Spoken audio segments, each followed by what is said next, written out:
Hi everyone, Professor King here. I honestly think that my computer camera is getting worse, which is unfortunate because this computer is not even a year old, but here we are. Not to worry though, because I will be taking it to a share screen shortly. And this video is probably going to be relatively short because this video is going to be discussing English 102, and we only have two literary terms to talk about today, which are plot and climax. And that's actually not totally true because we're talking about more terms, but those are the two main ones within the context that we'll be discussing. And we'll be beginning this unit on the short story. So I'm going to briefly go over the genre of the short story and, what makes it distinct. So before I say without further ado, always remember, that you can pause and take notes as you go, rewind, whatever works best for you, use closed captioning. And if you have any questions, you can email, you can Canvas message, Zoom, Pronto, however contacting me best works for you. Feel free to do that. So here we go. I'll take it to a share screen now and we will go over the PowerPoint.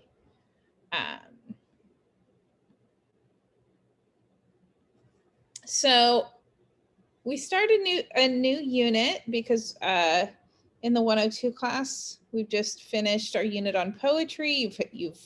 You're in the process of completing your essays. I can't wait to read them. So now we pivot to the short story.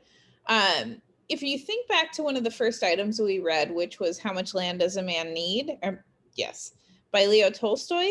That technically is a short story, right? It'll have a lot of the elements that we'll see here when we talk about the elements of a short story.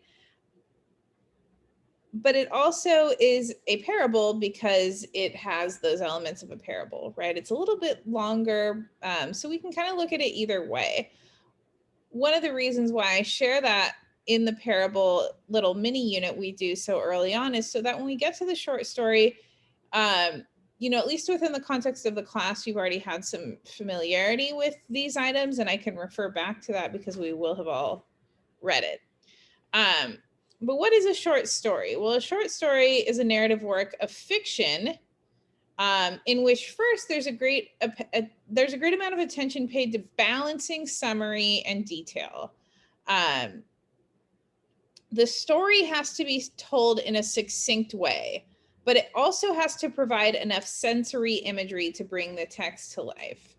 The way that Virginia Woolf talks about this is like it's these sort of moments of light, right, that kind of are strung along essentially. I'm not giving her the proper paraphrasing, but what she's saying is like there are these little flashes of scenes within a narrative, right, within a plot, within a short story. We can't give all the detail because then there would be too much, right? It would be overkill. But we also don't want to be too broad, too general, or too direct because then there's no interesting aspect to the story. Think about it this way. I'm sure we all have that friend, and I personally am that friend, who when the person tells a story, they just go into way too much detail, right? It's like the story will begin something like, oh, well, it was a Friday night and I was at home and I decided to make spaghetti and meatballs. So I boiled the water and I put some salt in, and then I put the spaghetti in, and then it boiled for 13 minutes. And then I heated up the meatballs in the oven. And then I sat and ate it. And then I FaceTimed my best friend, Mark. Then we watched an episode of Fargo. And let me tell you about every single detail in the episode of Fargo. Like by the time I get to that, right, you're already like, oh my gosh, what is this story about? Where is it going? What's going on? So that's why we don't do every single detail in a short story. But again, if we're still under the premise of writers putting everything in deliberately, and writers being very careful with every single word, image, symbol, plot point, literary device, etc., that they're putting in there. Right? Everything is for a very specific purpose. So I remember one time when I was in college, we were reading a Hawthorne story. We were reading Young Goodman Brown. And at the end, I won't spoil anything, but at the end of Young Goodman Brown, he kind of decides to wear like this weird like veil thing, and he just becomes very suspicious, right? And there's just this one paragraph at the end where it talks about that, and there's a very valid reason within the story for it. But I remember being in a discussion, and the person sitting with me was like, "Oh, that was like pointless. Like, I don't even know why Hawthorne put that in there. Like, that just seemed like he was trying to fill up space." And I got so mad, and I was like, "No, if you look back at, the 10 things that happened in the story before then, you know that there's a reason why this paragraph is here, right?" Like, so be like that. I mean, I'm not telling everyone to be like me, because honestly, mess, right? But be that sort of analyzer where you know that there's nothing extraneous in a short story, even though it's longer than a poem. There's nothing extra in there, especially these like classic works of literature, because writers have to work so diligently, and they have to craft, and they have to edit and revise so much to ensure that the story that they're telling, the narrative that they're crafting, is perfect. So it's a balance, right? It's a definite balance between making sure that all those details that are absolutely necessary are in there, but also that the story makes sense and doesn't drone on and gets to the point in a relatively clear and concise way. Another characteristic of short stories is that the focus is placed on given scenes, right? Moments of vivid detail in which the reader feels as if she's experiencing the events and actions unfolding herself. Like, think of a lot of TV shows you watch, right? Even a show like 24 is kind of an old example. I want a fresher reference, but again, if you're watching a television show or something on YouTube or whatever, and it's within the span of like a half hour or an hour, but it covers a week, right? They're not going to show you every single moment of that week. They're going to show you the highlights. And so those are the given scenes that we're looking at, right? Because if we showed you every single moment, one, you would never leave the screen because it would be in real time, and that's weird, but I'm sure it happens. And two, again, you'd be bored. Like, think about our own lives and how many empty moments we have on any given day. You want to just get the good stuff, right? That's what a short story is all about. It's mimicking reality in an artistic and fictive way to convey some sort of message. And then finally, short stories generally follow plot direction, not unlike that of drama. And I'll show you on the next slide what that direction tends to be. So always know that with these definitions, there are asterisks, right? That you can probably think of a film or a book, a short story, even maybe a narrative poem, an epic poem that doesn't follow a linear plot direction. However, a lot of them do, right? Even if you think of like detective fiction that sometimes bounces around in time because it's like gathering evidence forensically, even that, if you were to kind of put the events chronologically, they would follow some sort of narrative, right? Again, not always. There are stories out there that are just contemplative. If anyone's ever seen like a Terrence Howard film, Sometimes those don't necessarily follow some sort of like strict linear structure. But for the most part, we'll think about the traditional short story, the traditional narrative, the traditional dramatic plot. So again, always have that little disclaimer asterisk in the back of your head, because some short stories just won't. There's a new film that just came out called Nomadland. I haven't seen it, but my best friend saw it, and he said it kind of veers away from that traditional, typical narrative. But again, most of the movies out there will still follow a linear narrative. And what is that linear narrative? Well, before we get there, I just want to, you're probably looking at this photo going, what is that?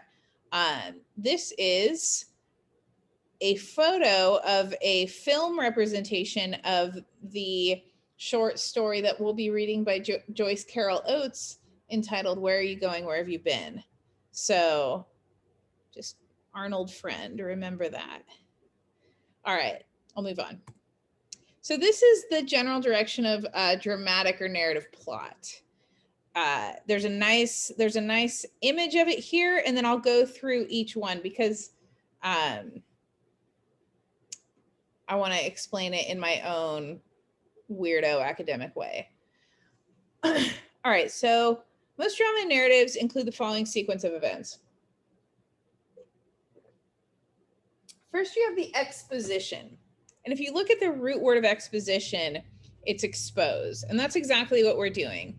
We are first exposing, or we're introducing the characters, the setting, maybe some early plot points to our readers.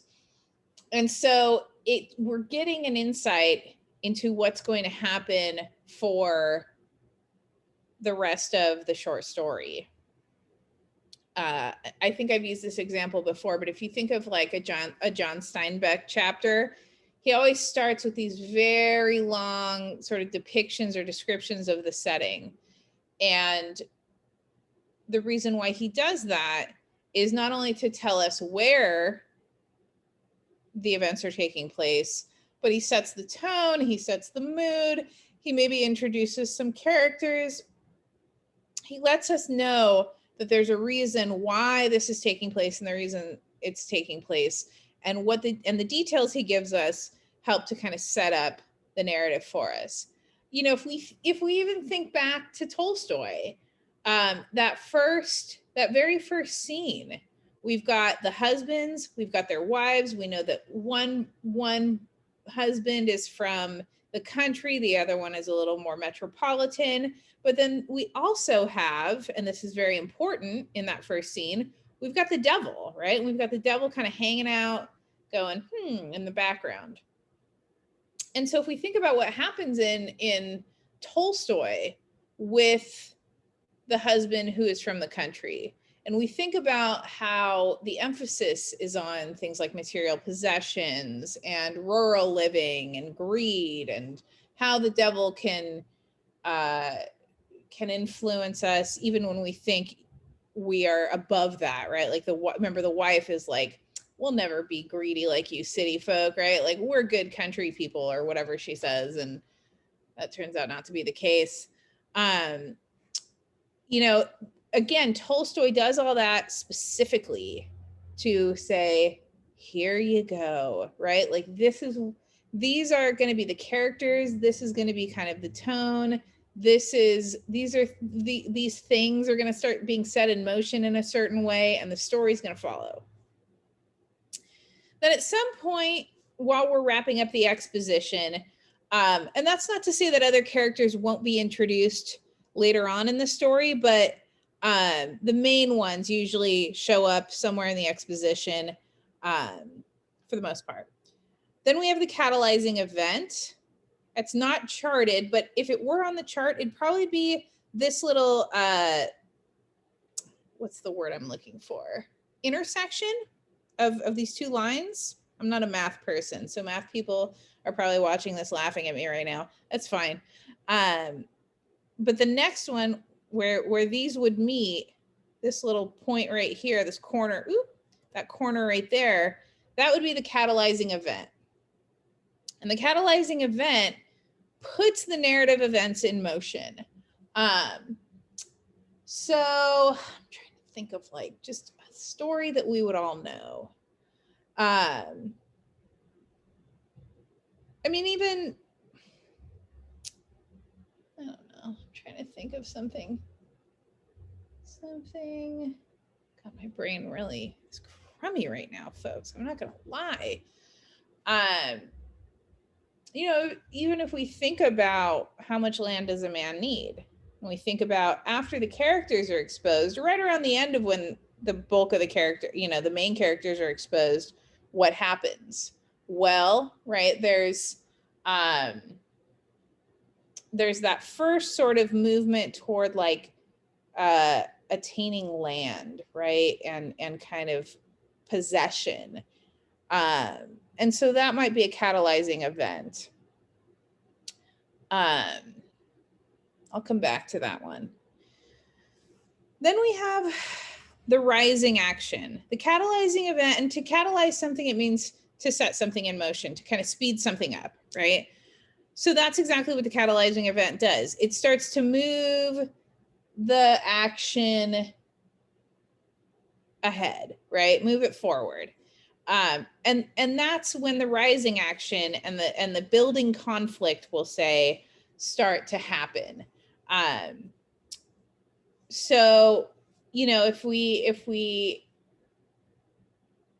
think about like, if any of you know like Aesop's fables, right? Like one of my favorite ones is the scorpion and the frog, right? So like the catalyzing event then is like the crossing of the river, right? Or at least them talking about, or yeah, like them deciding to cross the river together, right? That would be the catalyzing event. Then the rising action is like the talking while they're going across the river. When this, you know, when the scorpion is on the toad's back or the frog's back and they're talking and the frog says, no, of course I'm not gonna, you know, hit you with my pincher the second we get across the river. And the frog's like, are you sure you're a scorpion? I don't know, right? But they're still kind of going across the river. The climax then is, here in the chart it says the most exciting part of the story, but I would like to push back on that a little bit. Sometimes the climax is not the most exciting part. Sometimes you don't realize it's happening. It's, what I would say is, if we look at this chart, the climax is the point of no return. It's where the rising action kind of comes to some sort of crescendo, but it's a point of no return. Something happens to where life as we know it cannot go back, right? It can happen in the middle of a story. It can happen closer to the end of a story. It usually doesn't happen too early in the beginning because we're still in exposition phase. But once that thing happens from which there is no going back, then, you know, the story becomes something different, right? So if we think about like the Aesop fable of the frog and the scorpion, when the scorpion then gets to the other side of the river and right, sticks his poison stinger in the frog, that's the climax. Because up until that point, they could have gone on indefinitely just with the scorpion on the frog's back, and life would have been just whatever. But there's this shakeup, right? There's this very important moment where when they get across the river, the scorpion hits the frog with his tail and he goes, ha, right? That's the point of no return. Because we as the audience, if we think about dramatic irony, we as the audience then go, oh, that scorpion lied the whole time to that frog. The frog was right. The scorpion was just having him go across the river and then stung him in the neck, even though the frog did something nice for him. So that's the climax, because now we know the frog is going to die. And if we know the frog is going to die, we know that there's still going to be action in between this moment and when that death happens. And that is the falling action, okay? those are the events that happen between the climax and the end of the story that lead from the climax to the end of the story. Okay. So just to kind of go through the whole Aesop fable, Scorpion and the frog meet. They got to get across the river. Frog says, no way. You're a scorpion. You're going to kill me. I don't trust you. Scorpion goes, come on, right? Like rising action. I'm not like those other scorpions. I'm a nice guy. Frog goes, fine, takes him across the river. Bam, right? Kills or gets the frog in somewhere in the neck, I'm assuming. And as the toad, the frog, is dying, the falling action happens. And he says to the scorpion, why did you do this? You told me you weren't gonna get me with your stinger. You told me you weren't gonna kill me when we got across the river. That's the falling action when they're having this discussion as the frog is dying. And then the scorpion says, I'm a scorpion. It's in my nature. I was always going to get you in the neck. That's the resolution. That's when the action is entirely resolved, right? Or it's agreed that the action can't be resolved. In the case of the frog, right? The frog there's no like magic antidote where the frog gets his life back. The scorpion just says, hey, I was the scorpion. That's them's the breaks, Mr. Frog, right? And then after the resolution, also what's not charted is the denouement. I know this word looks like denouement, but it's denouement. It's French. And it's a reflection on the resolution or lack thereof. So in the fable, there's no real denouement because it's very short. But in longer works, longer short stories, even in novels, there's a denouement where there's a reflection on that resolution or a reflection on the lack thereof of a resolution. When Kaiser Sose walks off the boat or walks away from the interrogation, I guess we should say, right? We know that we're getting some sort of like perhaps final message, not always, or sometimes we're just like being told like, hey, that's the end, right? This is where we're leaving it. And now it's your job as the audience to kind of deal with it. So I hope that was helpful. I think that's it, right? Yeah, that's it. We'll get to the other ones next week. I hope this was helpful. I'll take it off share screen now. Again, think about this in terms of some of the stories we'll be reading. This week we have Amy Tan's A Pair of Tickets and Bharati Mukherjee's The Management of Grief. And I really want you to think about how time, not just time plays out chronologically, but how events play out, how details within those events, why the writers chose to showcase those narrative events as opposed to other narrative events they could have shown.